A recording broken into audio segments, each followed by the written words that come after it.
జార్ఖండ్ను అంధకారం అలముకుంది. రాష్ట్ర విద్యుత్ సంస్థ 2 ప్రైవేటు సంస్థలతో చేసుకున్న ఒప్పందాన్ని నిరసిస్తూ ఉద్యోగులు సమ్మెబాట పట్టారు. రాజధాని రాంచీ సహా దాదాపు సగభాగాన్ని కారు చిక్కట్లు కమ్మేశాయి. కరెంటు కష్టాలతో జనం అల్లాడుతున్నారు.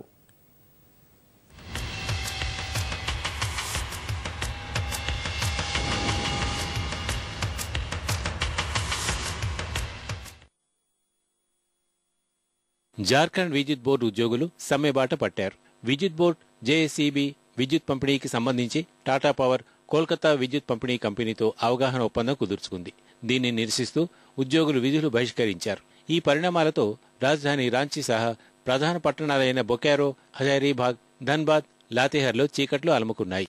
ఆగ్రహించిన జనం రోడ్డెక్కుతున్నారు. రైల్వే క్రాసింగ్ల వద్ద టైర్లు కాల్చి ఆందోళన చేపట్టడంతో పలు రైళ్ల రాకపోకలకు అంతరాయం కలిగింది.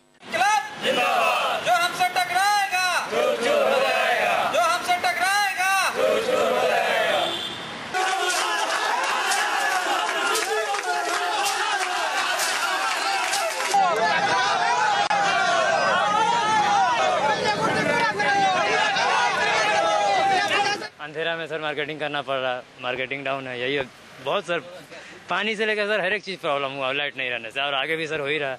कोई नहीं आ रहा है लाइट के चलते। जब लाइटें नहीं है तो कहाँ से सब्जी सेल होगा, इसलिए हम बहुत दुखित हैं। सुबह से लाइन नहीं रहने के कारण पानी का तो बहुत दिक्कत है। लोग थोड़ा थोड़ा पानी पी के रह रहे हैं। बिजली नहीं मिला उसके कारण सारा चीज क्षतिग्रस्त हो गया और ना खा पाए ना नहा पाए ना कुछ कर पाए। यहाँ हॉस्पिटल में जितने पेशेंट्स हैं उनको भी परेशानी हो रही है। మరోవైపు ఉద్యోగుల్ని విధిలో చేర్చేందుకు ప్రభుత్వం అత్యవసర సేవల చట్టం ఎస్మాను ప్రయోగించింది. అయినా వెనక్కి తగ్గిన ఉద్యోగులు సమ్మెబాట వీడటం లేదు. నోటీస్ ఇవ్వకుండానే సమ్మెకు దిగారని ముఖ్యమంత్రి అర్జున్ ముండా ఆక్షేపించారు.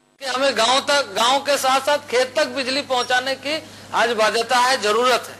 तो इसी को ध्यान में रखते हुए ये फैसला हम लोगों ने लिया है और मैं समझता हूं कि इसमें बल्कि यदि कर्मचारी को किसी तरह की कठिनाई थी तो उनको एक अल्टीमेटम दे करके बात करना चाहिए था और बात करने के बाद इस पर आगे किसी भी तरह का कई तरह के लाइफलाइन जुड़े होते हैं पावर के। విద్యుత్ ఉద్యోగ సంఘాల నేతలు మాత్రం ఎస్మాకు భయపడేది లేదని తేల్చి చెప్పారు. సమ్మె విరమించాకే చర్చలని ప్రభుత్వ నిబంధన పెట్టిందని ఆక్షేపిస్తున్నారు. ఈ వ్యవహారాన్ని సుమోటోగా స్వీకరించిన జార్ఖండ్ హైకోర్టు రాష్ట్ర ప్రభుత్వం ఉద్యోగ సంఘాలకు తాకీదులు పంపింది.